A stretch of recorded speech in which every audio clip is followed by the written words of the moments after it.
Hello बच्चों, आज की वीडियो में हम करेंगे एक नया पैराग्राफ और इस पैराग्राफ का टाइटल है अ ट्रबलसम गेस्ट, यानी एक ऐसा अतिथि, एक ऐसा मेहमान जो हमारे लिए परेशानी का कारण बन जाता है, जो बिन बुलाए हमारे घर पर आ जाता है और हमारे लिए दिक्कत पैदा कर देता है। देखिए पहली लाइन काफ़ी इंपॉर्टेंट पैराग्राफ है, अच्छे से कर लेना। ये एक एक्सपीरियंस है जो हम शेयर कर रहे हैं पैराग्राफ के ज़रिए। देखिए, there is no greater nuisance than an unwelcome guest. एक बिन बुलाए मेहमान की अपेक्षा कोई भी हमारी ज़िंदगी में इससे बड़ी समस्या नहीं होती। यानी सबसे बड़ी समस्या कौन है? जब हमारे घर पर बिन बुलाए कोई मेहमान आ जाता है तो हमारे लिए वो मुसीबत का कारण बन जाता है।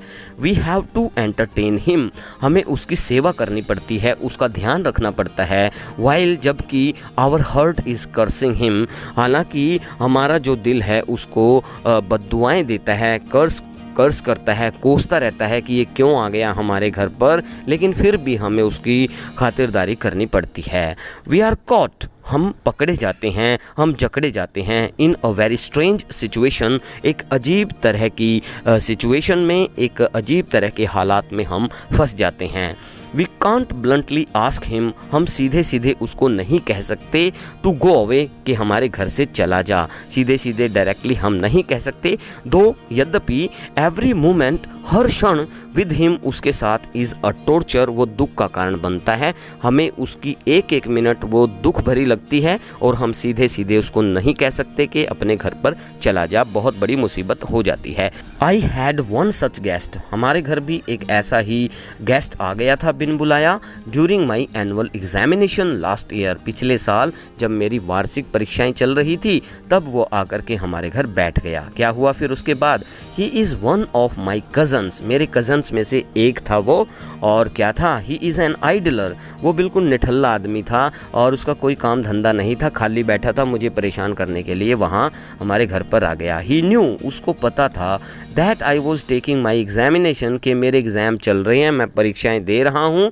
एंड यट, फिर भी ही dropped in without any reason, और बिना बात के मुझे परेशान करने के लिए आ गया, बिना बात के हमारे घर पर टपक गया। बड़ा गुस्सा आ रहा था उसके ऊपर। आगे देखिए, while I wanted to study, हालांकि मैं पढ़ना चाहता था। For the next day's paper, अगले दिन का जो पेपर था मैं उसकी तैयारी करना चाहता था और अच्छे मार्क्स लेना चाहता था। फिर भी क्या किया? ही फोर्स्ड मी, उसने मुझ पर दबाव दिया, क्या करने का? To listen to his talk, कि मैं उसकी बात सुनूं। विच वॉज ऑल नॉनसेंस, और उसकी सारी की सारी बातें नॉनसेंस थी, बकवास थी, मुझे सुननी पड़ी। लकीली, भाग्य की बात है, किस्मत की बात थी, ही लेफ्ट द नेक्स्ट डे, अगले दिन वो चला गया, नहीं तो मेरी सारी परीक्षाएं खराब करा देता। It was such a big relief for me, उसका जाना मेरे लिए सच में एक आराम की बात थी, मुझे चैन मिला, सुकून मिला और बड़े आराम से मैं अपने एग्ज़ाम की तैयारी कर पाया। तो भाई आप सभी से भी अनुरोध है, बिन बुलाए कहीं मत जाया करो, किसी को परेशान मत किया करो, ऐसा अतिथि बनने की बजाय आप घर रहें तो अच्छा है। चलिए प्यारे बच्चों, आई थिंक ये आपको समझ में आ गया होगा, इसको तैयार कर लेना, अच्छे से याद कर लेना, लिख भी लेना, बहुत इंपॉर्टेंट पैराग्राफ है, क्या पता इसी सेट में आ जाए। ओके, बहुत जल्द मिलते हैं नई वीडियो में नए इंटरेस्टिंग टॉपिक के साथ। जय हिंद, जय भारत।